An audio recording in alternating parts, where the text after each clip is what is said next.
ಚಿತ್ರಹಿಂಸೆಯ ಚಕ್ರವರ್ತಿ ಕೊಲೆ ಪ್ರಕರಣದ ಆರೋಪಿ ನಟ ದರ್ಶನ್ ಬಳ್ಳಾರಿ ಜೈಲಿಗೆ ಯಾವಾಗ ಶಿಫ್ಟ್ ಆಗ್ತಾರೆ? ಇವತ್ತು ಬಳ್ಳಾರಿ ಜೈಲಿಗೆ ದರ್ಶನ್ ಶಿಫ್ಟ್ ಆಗೋದು ಡೌಟ್ ಅಂತ ಹೇಳ್ತಾ ಇದೆ ಪೊಲೀಸ್ ಮೂಲಗಳು. ನಾಳೆ ಬೆಳಗ್ಗೆ ಬಳ್ಳಾರಿ ಜೈಲಿಗೆ ದರ್ಶನ್ ಶಿಫ್ಟ್ ಮಾಡಲಿಕ್ಕೆ ಸಿದ್ಧತೆ ಆಗಿದೆ. ಪರಪ್ಪನ ಅಗ್ರಹಾರದ ಜೈಲಿನಲ್ಲಿ ಪೊಲೀಸರ ಸ್ಥಳ ಮಹಜರು ಮಾಡಬೇಕಿದೆ. ಇನ್ನೂ ಪತ್ತೆಯಾಗಿಲ್ಲ ವಿಡಿಯೋ ಕಾಲ್ ಮಾಡಿದಂತಹ ಮೊಬೈಲ್. ಹಾಗಾಗಿ ಮಹಜರು ಪ್ರಕ್ರಿಯೆ ಸಂಜೆ 6 ಗಂಟೆಯ ಒಳಗೆ ಮುಗಿಯಬೇಕಿದೆ. ಮಹಜರು ಸಂಜೆ 6 ಗಂಟೆಯ ಒಳಗೆ ಮುಗ್ದಿದ್ದೇ ಆದರೆ ರಾತ್ರಿ ವೇಳೆ ಶಿಫ್ಟ್ ಮಾಡೋದು ಕೊಂಚ ರಿಸ್ಕ್. ಈ ಹಿನ್ನೆಲೆಯಲ್ಲಿ ನಾಳೆ ಬೆಳಗ್ಗೆ 10 ಗಂಟೆಯ ಬಳಿಕ ಬಳ್ಳಾರಿ ಜೈಲಿಗೆ ಶಿಫ್ಟ್ ಮಾಡುವಂತಹ ಸಾಧ್ಯತೆ ಇದೆ ಅನ್ನುವಂತಹ ಮಾಹಿತಿ ಸಿಗ್ತಾ ಇದೆ. ಪರಪ್ಪನ ಅಗ್ರಹಾರದ ಜೈಲಿನಲ್ಲಿ ರಾಜಾತಿಥ್ಯದ ವಿಚಾರ, ಫೋಟೋ ವಿಡಿಯೋ ವೈರಲ್ ಆದ ಬೆನ್ನಲ್ಲೇ ವ್ಯಾಪಕ ಆಕ್ರೋಶ ವ್ಯಕ್ತವಾಗಿತ್ತು. ಅದಾದ ಮೇಲೆ ಕೋರ್ಟ್ನ ಪರ್ಮಿಷನ್ ಅನ್ನು ಪಡೆದು ಇವರನ್ನ ಬೇರೆ ಬೇರೆ ಜೈಲಿಗೆ ಶಿಫ್ಟ್ ಮಾಡಲಿಕ್ಕೆ ಸಿದ್ಧತೆಯಾಗಿದೆ. ಬಳ್ಳಾರಿ ಜೈಲಿಗೆ ನಾಳೆ ಬೆಳಗ್ಗೆ ದರ್ಶನ್ ಶಿಫ್ಟ್ ಆಗ್ತಾರಂತೆ. ಬಳ್ಳಾರಿ ಜೈಲಿಗೆ ನಾಳೆ ಬೆಳಗ್ಗೆ ದರ್ಶನ್ ಅವರನ್ನ ಶಿಫ್ಟ್ ಮಾಡಲಿಕ್ಕೆ ಪ್ಲಾನ್ ಆಗಿದೆ ಅನ್ನುವಂತಹ ಮಾಹಿತಿ ಸಿಗ್ತಾ ಇದೆ. ಇವತ್ತು ಸ್ಥಳ ಮಹಜರನ್ನ ನಡೆಸಬೇಕಾಗಿದೆ. ಹಾಗಾಗಿ ನಾಳೆ ಬೆಳಗ್ಗೆ 6 ಗಂಟೆಗೇನೆ ದರ್ಶನ್ ಅವರನ್ನ ಶಿಫ್ಟ್ ಮಾಡಲಿಕ್ಕೆ ಪ್ಲಾನ್ ಆಗಿದೆ. ಬಳ್ಳಾರಿ ಜೈಲಿಗೆ ನಾಳೆ ದರ್ಶನ್ ಅವರನ್ನ ಶಿಫ್ಟ್ ಮಾಡುವಂತಹ ಪ್ಲಾನ್ ಆಗಿರುವಂತಹದ್ದು. ಇವತ್ತು ಅದಕ್ಕೆ ಬೇಕಾದಂತಹ ಸಿದ್ಧತೆಗಳನ್ನು ಮಾಡಿಕೊಳ್ಳಲಾಗುತ್ತೆ. ಸುಮಾರು 326 ಕಿಲೋಮೀಟರ್ ದೂರದಲ್ಲಿರುವಂತಹದ್ದು ಬಳ್ಳಾರಿಯ ಸೆಂಟ್ರಲ್ ಜೈಲು. ಅಲ್ಲಿಗೆ ದರ್ಶನ್ ಅವರನ್ನ ಶಿಫ್ಟ್ ಮಾಡಬೇಕಾಗುತ್ತೆ. ನಟೋರಿಯಸ್ ಕ್ರಿಮಿನಲ್ಗಳಿರುವಂತಹ ಜಾಗ ಅದು. ಇವತ್ತು ಎಲ್ಲ ಪೇಪರ್ ವರ್ಕ್ ಮುಗಿಸ್ಕೊಳ್ಳಿಕ್ಕೆ ಜೈಲಾಧಿಕಾರಿಗಳು ತೀರ್ಮಾನವನ್ನು ಮಾಡಿಕೊಂಡಿದ್ದಾರೆ. ನಾಳೆ ಬೆಳಗ್ಗಿನ ಜಾವ 6 ಗಂಟೆಗೆ ಅತ್ಯಂತ ಹಳೆಯ ಜೈಲಿಗೆ ನಟ ದರ್ಶನ್ ಅವರನ್ನ, ರೇಣುಕಾಸ್ವಾಮಿ ಹತ್ಯೆಯ ಪ್ರಮುಖ ಆರೋಪಿ ದರ್ಶನ್ ಅವರನ್ನ ಶಿಫ್ಟ್ ಮಾಡಲಾಗುತ್ತೆ. ಆಗಸ್ಟ್ 31ಕ್ಕೆ ಪವಿತ್ರ ಅವರ ಬೇಲ್ ಭವಿಷ್ಯ ಮುಂದೂಡಿಕೆ ಆಗಿರುವಂಥದ್ದು. ಸುದೀರ್ಘವಾಗಿ ವಾದ ಪ್ರತಿವಾದವನ್ನ ಕೇಳಿದಂತಹ ನ್ಯಾಯಾಲಯ ಆಗಸ್ಟ್ 31ಕ್ಕೆ ಮುಂದೂಡಿಕೆಯನ್ನ ಮಾಡಿದೆ. ಈಗಾಗಲೇ 4 ಬಾರಿ ಅರ್ಜಿ ಮುಂದೂಡಿಕೆ ಆಗಿತ್ತು. ಇವತ್ತು ಕೂಡ ಸುದೀರ್ಘವಾಗಿ ವಾದ ಪ್ರತಿವಾದವನ್ನು ಆಲಿಸಲಾಯಿತು. ಈಗ ಆಗಸ್ಟ್ 31ಕ್ಕೆ ಪವಿತ್ರ ಅವರ ಬೇಲು ಭವಿಷ್ಯ ನಿರ್ಧಾರವಾಗುತ್ತೆ, ಜಾಮೀನಿನ ಭವಿಷ್ಯ ನಿರ್ಧಾರವಾಗುತ್ತೆ. ಆದೇಶವನ್ನ ಕಾಯ್ದಿರಿಸಿದೆ ನ್ಯಾಯಾಲಯ ಅನ್ನುವಂತಹ ಮಾಹಿತಿ ಸಿಗ್ತಾ ಇದೆ. ಆಗಸ್ಟ್ 31ಕ್ಕೆ ಪವಿತ್ರ ಅವರ ಬೇಲು ಭವಿಷ್ಯ ನಿರ್ಧಾರವಾಗುತ್ತೆ. ಈಗಾಗಲೇ SPP ಪ್ರಸನ್ನ ಕುಮಾರ್ ಅವರು ಯಾವುದೇ ಕಾರಣಕ್ಕೂ ಬೇಲ್ ಕೊಡಬಾರ್ದು ಅಂಥೇಳಿ ವಾದವನ್ನ ಮಂಡಿಸಿದ್ರು. 2 ಕಡೆ ವಾದ ಪ್ರತಿವಾದ ಮುಕ್ತಾಯವಾಗಿದೆ. ಆದೇಶವನ್ನ ಕೋರ್ಟ್ ಕಾಯ್ದಿರಿಸಿರುವಂತಹದ್ದು. ಆಗಸ್ಟ್ 31ಕ್ಕೆ ಯಾವ ಆದೇಶ ಹೊರಬೀಳುತ್ತೆ ಅನ್ನೋದು ಸಹಜವಾಗಿಯೇ ಕುತೂಹಲಕ್ಕೆ ಕಾರಣವಾಗ್ತಾ ಇದೆ. ಕಳೆದ 10-15 ದಿನಗಳಿಂದ ನಿರಂತರವಾಗಿ ವಿಚಾರಣೆಯನ್ನು ನಡೆಸಿತ್ತು ಕೋರ್ಟ್. ಇವತ್ತು ಕೂಡ ಸುದೀರ್ಘವಾಗಿ ವಾದ ಪ್ರತಿವಾದವನ್ನು ಆಲಿಸಿತ್ತು. ಇದೇ ಶನಿವಾರ ಪವಿತ್ರ ಗೌಡ ಅವರ ಜಾಮೀನು ಭವಿಷ್ಯ ನಿರ್ಧಾರವಾಗುತ್ತೆ. ರೇಣುಕಾಸ್ವಾಮಿ ಹತ್ಯೆಯ ಪ್ರಕರಣದ A1 ಆರೋಪಿಯಾಗಿದ್ದಾರೆ. ಮತ್ತೊಂದು ಕಡೆ ದೋಷಾರೋಪ ಪಟ್ಟಿ ಸಲ್ಲಿಕೆಗೆ ದಿನಗಣನೆ ಆರಂಭ ಆಗಿದೆ. ಈ ಬೆನ್ನಲ್ಲೇ ವಾದ ಪ್ರತಿವಾದವನ್ನು ಆಲಿಸಿದಂತಹ ನ್ಯಾಯಾಲಯ, ಘನ ನ್ಯಾಯಾಲಯ ಈಗ ಆಗಸ್ಟ್ 31ಕ್ಕೆ ಅಂದ್ರೆ ಇದೇ ಶನಿವಾರಕ್ಕೆ ಪವಿತ್ರ ಅವರ ಬೇಲ್ ಭವಿಷ್ಯವನ್ನ ಕಾಯ್ದಿರಿಸಿದೆ. ಆ ಆದೇಶ ಏನಾಗಿರುತ್ತೆ ಅನ್ನೋದು ತುಂಬಾ ಕುತೂಹಲಕ್ಕೆ ಕಾರಣವಾಗ್ತಾ ಇದೆ.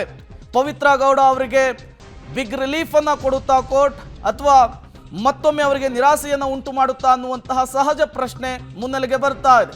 ಆಗಸ್ಟ್ 31ಕ್ಕೆ ಪವಿತ್ರ ಅವರ ಬೇಲ್ ಭವಿಷ್ಯವನ್ನ ಕಾಯ್ದಿರಿಸಿರುವಂಥದ್ದು. ರೇಣುಕಾಸ್ವಾಮಿ ಹತ್ಯೆಯ ಕೇಸ್ನಲ್ಲಿ A1 ಆರೋಪಿಯಾಗಿದ್ದಾರೆ ಪವಿತ್ರ ಗೌಡ ಅವರು. ದೋಷಾರೋಪ ಪಟ್ಟಿ ಸಲ್ಲಿಕೆಗೂ ಮೊದಲು ಜಾಮೀನಿಗೆ ಅಪ್ಲೈ ಮಾಡಿದ್ರು. ಸುದೀರ್ಘವಾಗಿ ವಾದ ಪ್ರತಿವಾದವನ್ನು ಆಲಿಸಲಾಗಿತ್ತು. SPP ಪ್ರಸನ್ನ ಕುಮಾರ್ ಅವರು ಯಾವುದೇ ಕಾರಣಕ್ಕೂ ಜಾಮೀನನ್ನು ಮಂಜೂರು ಮಾಡಬಾರ್ದು ಅಂತೇಳಿ ವಾದವನ್ನು ಮಂಡಿಸಿದ್ರು. ಪವಿತ್ರ ಗೌಡ ಪರ ವಕೀಲರಾದಂತಹ ಟಾಮಿ ಸಬಾಸ್ಟಿಯನ್ ಅವರು ಯಾಕಾಗಿ ಪವಿತ್ರ ಗೌಡ ಅವರಿಗೆ ಕೋರ್ಟ್ ಜಾಮೀನನ್ನು ಕೊಡಬೇಕು ಅಂಥೇಳಿ ವಾದವನ್ನು ಮಂಡಿಸಿದ್ರು. ಇದು ಶನಿವಾರಕ್ಕೆ ಆದೇಶವನ್ನು ಕಾಯ್ದಿರಿಸಲಾಗಿದೆ. ಮತ್ತಷ್ಟು ಡೀಟೇಲ್ಸ್ ಅನ್ನು ಕೊಡ್ತಾರೆ ನರಸಿಂಹಮೂರ್ತಿ, ನೇರ ಸಂಪರ್ಕದಲ್ಲಿ ಜಾಯಿನ್ ಆಗಿದ್ದಾರೆ. ನರಸಿಂಹಮೂರ್ತಿ, ಶನಿವಾರಕ್ಕೆ ಆದೇಶವನ್ನು ಕಾಯ್ದಿರಿಸಿರುವಂತಹದ್ದು, ವಾದ ಪ್ರತಿವಾದ ಏನೆಲ್ಲ ಹೇಗೆಲ್ಲ ಆಯಿತು, ಜೊತೆಗೆ ಏನೆಲ್ಲ ಬೆಳವಣಿಗೆಗಳಾಯಿತು ಅಂತ ಹೇಳಿ ಈ ಕ್ಷಣಕ್ಕೆ? ಪ್ರೇಮ್, ಇದೀಗ ವಾದ ಪ್ರತಿವಾದವನ್ನು ಆಲಿಸಿದಂತಹ ಮಾನ್ಯ CCH 57ರ ನ್ಯಾಯಮೂರ್ತಿಗಳು ಇದೀಗ ಶನಿವಾರಕ್ಕೆ ಅಂದರೆ ಇದೇ ತಿಂಗಳ 31ನೇ ತಾರೀಕಿಗೆ ಆದೇಶವನ್ನು ಕಾಯ್ದಿರಿಸಿದ್ದಾರೆ. SP ಪ್ರಸನ್ನಕುಮಾರ್ ಅವರು ಯಾವ ಕಾರಣಕ್ಕೋಸ್ಕರ ಜಾಮೀನನ್ನು ಕೊಡಬಾರ್ದು ಅನ್ನೋ ನಿಟ್ಟಿನಲ್ಲಿ ಕೋರ್ಟ್ನಲ್ಲಿ ಸುದೀರ್ಘವಾಗಿ ವಾದ ಮಂಡನೆಯನ್ನ ಮಾಡಿದ್ರು. ಕೋರ್ಟ್ನಲ್ಲಿ ಇನ್ನೂ ಕೂಡ ಕೋರ್ಟ್ಗೆ ಚಾರ್ಜ್ ಶೀಟ್ ಅನ್ನು ಸಲ್ಲಿಕೆ ಮಾಡಲಾಗಿಲ್ಲ. ಈಕೆಯ ರೋಲ್ ಏನೇನಿದೆ, ಈಕೆ ಹಲ್ಲೆ ನಡೆಸಿರೋದು ಚಪ್ಪಲಿಯಲ್ಲಿ, ಆ ರಕ್ತದ ಕಣಗಳು, ರೇಣುಕಾಸ್ವಾಮಿಯ ರಕ್ತದ ಕಲೆಗಳು ಆಕೆಯ ಚಪ್ಪಲಿ ಮೇಲಿತ್ತು. ಆ ಹಿನ್ನೆಲೆಯಲ್ಲಿ FSL ನಿಂದ ರಿಪೋರ್ಟ್ ಬಂದಿದೆ. ಈಕೆಯಿಂದಲೇ ಕಿಡ್ನಾಪ್ ಆಯಿತು ಅನ್ನೋದಕ್ಕೆ ಸಾಕಷ್ಟು ಸಾಕ್ಷಿಗಳು ಸಿಕ್ಕಿದಾವೆ. 164 ಹೇಳಿಕೆಯನ್ನು ದಾಖಲು ಮಾಡಿಕೊಳ್ಳಲಾಗಿದೆ. ಐ ವಿಟ್ನೆಸ್ ಹೇಳಿದ್ದಾನೆ. ಈ ನಿಟ್ಟಿನಲ್ಲಿ ಈಕೆಗೆ ಜಾಮೀನನ್ನು ಕೊಡಬಾರ್ದು, ಮಹಿಳೆ ಅನ್ನೋ ಕಾರಣಕ್ಕೆ ವಿಶೇಷ ವಿನಾಯಿತಿಯನ್ನು ಕೊಡಬಾರ್ದು ಅನ್ನೋ ನಿಟ್ಟಿನಲ್ಲಿ SPP ಅವರು ವಾದವನ್ನು ಮಂಡನೆ ಮಾಡಿದ್ರು. ಇದಕ್ಕೆ ಪ್ರತ್ಯುತ್ತರವಾಗಿ ಪ್ರತಿವಾದವನ್ನು ಮಂಡನೆ ಮಾಡಿದ್ದಂತಹ ಟಾಮಿ ಸೆಬಾಸ್ಟಿಯನ್ ಅವರು ಇಲ್ಲ ಕೊಡಬೇಕು ಜಾಮೀನನ್ನು, ಆಕೆ ಚಪ್ಪಲಿಯಲ್ಲಿ ಹೊಡೆದಿದ್ದಾಳೆ ಅನ್ನೋದು ಕಪೋಲಕಲ್ಪಿತ, ಮತ್ತು ಯಾರು ಇತರ ಆರೋಪಿಗಳು ಯಾರು ಕೂಡ ಈಕೆ ಹಲ್ಲೆ ನಡೆಸಿದ್ದಾಳೆ, ಈಕೆ ಕಿಡ್ನಾಪ್ ಮಾಡಿದ್ದಾಳೆ ಅಂತೇಳಿ ಎಲ್ಲೂ ಕೂಡ ಹೇಳಿಲ್ಲ. ಮತ್ತು ಈಕೆಗೂ ಈ ಒಂದು ಕಿಡ್ನಾಪ್ಗೂ ಕೊಲೆಗೂ ಸಂಬಂಧ ಇಲ್ಲ. ರೇಣುಕಾಸ್ವಾಮಿ ಸತ್ತಿರೋದು ಎದೆಯ ಮೇಲೆ ಹಲ್ಲೆಯಾಗಿ ಆತ ಸತ್ತಿದ್ದಾನೆ ಅಂತ ಹೇಳಲಾಗ್ತಿದೆ. ಅಷ್ಟರ ಮಟ್ಟಿಗೆ ಪವಿತ್ರ ಒಡೆಯೋದಕ್ಕೆ ಸಾಧ್ಯವಾ ಅನ್ನೋ ನಿಟ್ಟಿನಲ್ಲಿ ಹೇಳಿಕೆಯನ್ನು ಹೇಳಿದರು. ಅಂದರೆ ಅಲ್ಲಿ ಕೋರ್ಟ್ನಲ್ಲಿ ವಾದವನ್ನು ಮಂಡನೆ ಮಾಡುವ ಕೆಲಸವನ್ನು ಮಾಡಿದರು. ಇದೀಗ ಇಬ್ಬರ ವಾದ ಪ್ರತಿವಾದವನ್ನು ಆಲಿಸಿರ್ತಕ್ಕಂತಹ ಮಾನ್ಯ ನ್ಯಾಯಮೂರ್ತಿಗಳು ಈ 31ನೇ ತಾರೀಕು ಶನಿವಾರಕ್ಕೆ ಆದೇಶವನ್ನು ಕಾಯ್ದಿರಿಸಿದ್ದಾರೆ. ಪ್ರೇಮ್, ಓಕೆ, ಇನ್ನು ಕಥೆ ಏನಾಯ್ತು ಅಂತೇಳಿ ಅವರ ಆದೇಶನೂ ಕೂಡ ಅವತ್ತೇನೇ ಇದೆಯಾ ಅಥವಾ ಬೇರೆ ಡೇಟ್ ಏನಾದರೂ ಕೊಟ್ಟಿದ್ದಾರೆ ಹೇಗೆ ಅಂತ? ಅಂದರೆ ಈ ಪ್ರಕರಣದಲ್ಲಿ ಅಂದರೆ ಪವಿತ್ರ ಗೌಡ ಮತ್ತು ಅನುಕುಮಾರ್ ಈ ಇಬ್ಬರ ಅರ್ಜಿಯ ಜಾಮೀನಿನ ಆದೇಶ 31ನೇ ತಾರೀಕಿಗೆ ಮುಂದೂಡಲಾಗಿದೆ. ಮತ್ತು ಉಳಿದ ಆರೋಪಿಗಳು ಕೇಶವಮೂರ್ತಿ ಮತ್ತು ವಿನಯ್ ಈ ಇಬ್ಬರ ಜಾಮೀನಿನ ಅರ್ಜಿಯ ಆದೇಶ ಏನಿದೆ ಅದು ಸೆಪ್ಟೆಂಬರ್ 2ನೇ ತಾರೀಕಿಗೆ ಮಾನ್ಯ ನ್ಯಾಯಾಧೀಶರು ಮುಂದೂಡಿದ್ದಾರೆ. ಅಲ್ಲಿಗೆ 31ಕ್ಕೆ ಇಬ್ಬರದ್ದು ಮತ್ತು 2ನೇ ತಾರೀಕು ಇಬ್ಬರದ್ದು. ಪವಿತ್ರ ಗೌಡ ಅನುಕುಮಾರ್ದು 31ನೇ ತಾರೀಕು ಶನಿವಾರ ಆದೇಶ ಹೊರಬರಲಿದೆ. ಅದಾದ ಬಳಿಕ ಸೋಮವಾರ 2ನೇ ತಾರೀಕು ವಿನಯ್ ಮತ್ತು ಕೇಶವಮೂರ್ತಿಯ ಜಾಮೀನಿನ ಅರ್ಜಿಯ ಆದೇಶವನ್ನು ಮಾನ್ಯ ನ್ಯಾಯಮೂರ್ತಿಗಳು ಪ್ರಕಟ ಮಾಡಲಿದ್ದಾರೆ. Prem, okay, thank you Narasimhamurthy ತಮ್ಮೆಲ್ಲ ಮಾಹಿತಿಗಾಗಿ.